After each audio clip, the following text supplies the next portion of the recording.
Down along Archer Avenue in Chicago is the optimistically named Resurrection Cemetery.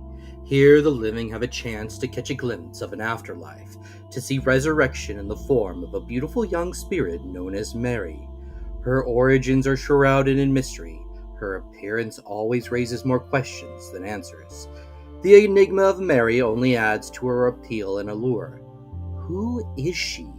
What does she want? How did she die? Why does she prefer to appear to men rather than women? These questions do not have any definite solutions. There are a number of educated guesses, though, and then, of course, there are the many accounts of Resurrection Mary, as she has been christened, appearing and challenging the rational mind. Reportedly, Mary first appeared in 1936 at the Liberty Grove Hall and Ballroom in southwest Chicago. Jerry Pallas, out for the evening, was looking to meet some girls and have some fun. He found himself transfixed by a beautiful blonde with devastatingly blue eyes, shimmering and sparkling like a diamond amid the crowd in her snowy white cocktail dress and white satin dancing shoes. Pallas danced with her throughout the night, and while he was enjoying himself, he couldn't help wondering why this girl, so radiant and inviting on the dance floor, was in conversation coldly impersonal. When she allowed him a kiss as the ballroom was closing, he was further intrigued when he discovered how cold and clammy her lips were. But her touch couldn't prepare him for what happened next. He offered the girl a ride home, and she accepted. As he approached the gates of Resurrection Cemetery, she asked him to stop and drop her off. A cemetery certainly is an odd place to drop a girl off, but Pallas did as asked. He was already quite fond of this girl in white and wanted to have every chance of seeing her again. So she got out, and being a gentleman, Pallas waited to make sure she was safe before he left. It became clear shortly thereafter that the girl with whom he had been dancing was special indeed. He watched her approach the gates and then, before his very eyes, walk through its iron bars as if they didn't exist, and then vanish like dew in the warm light of the morning sun. Pallas never did figure out what or who he drove to the cemetery that night, but he wouldn't be alone in his confusion and bewilderment for long. Soon, police departments were fielding numerous calls from motorists passing along Archer Avenue, all reporting that a woman was trying to jump into the running boards of their cars. And while Resurrection Mary was never seen again in the Liberty Grove Hall and Ballroom, she found other places to have a good time. Throughout the years, Mary had been seen at a number of dance establishments. After Liberty, she was seen with some regularity at the O. Henry Ballroom. In the 1970s, it was the Harlows on South Cicero Avenue, where she would appear mysteriously on the dance floor.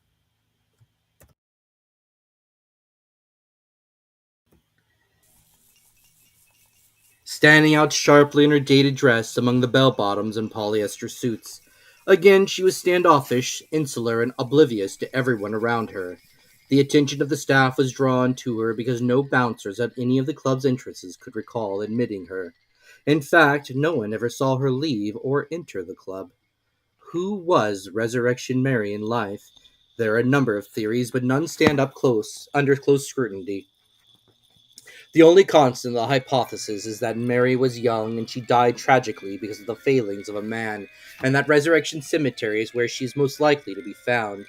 In the 1970s, a woman in a white dress was seen wandering the grounds of Resurrection Cemetery late at night.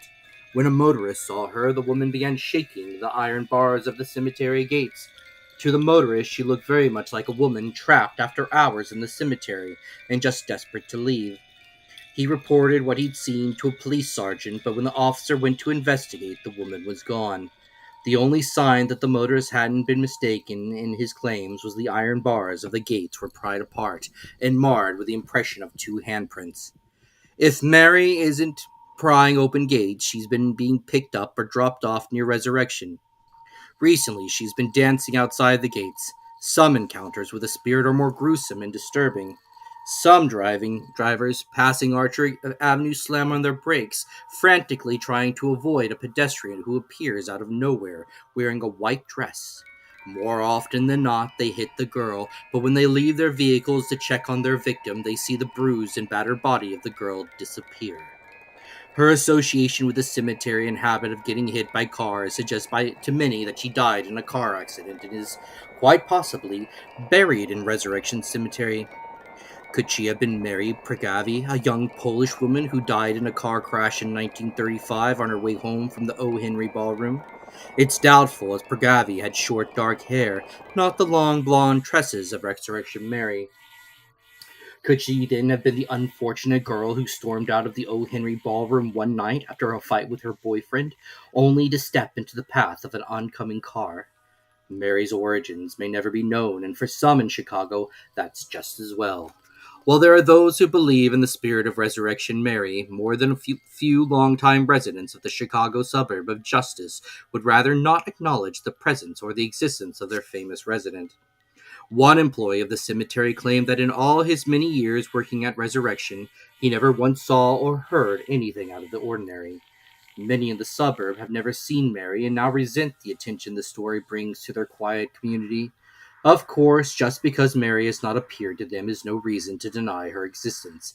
In spite of the skepticism, sightings continue, and some reports hint that it is mostly males who are able to see the Resurrection Mary, possibly because one figured prominently in her death. Two women were exploring the Resurrection Cemetery looking for the ghost of Mary. They found nothing and decided to leave. One of the girls drove the other home before returning to her own place. When she returned home, her boyfriend was waiting for her and watched her drive up and park. When she got out of the car, he asked her where her friend had gone. He had definitely seen someone dressed in white sitting next to his girlfriend in the front seat. Strangely enough, his girlfriend hadn't seen a thing. Many young men have seen Mary dancing outside the cemetery gates and were perturbed when they realized they were only ones capable of seeing her. In the end, Resurrection Mary continues to haunt both Archer Avenue and the imagination. Questions about her identity will probably never be answered. Perhaps she enjoys being a woman of mystery. And while some resent the sort of attention she draws, the owners of Chet's Melody Lounge probably couldn't be happier. Their bar is often the first place shaken motorists stop after encountering Resurrection Mary.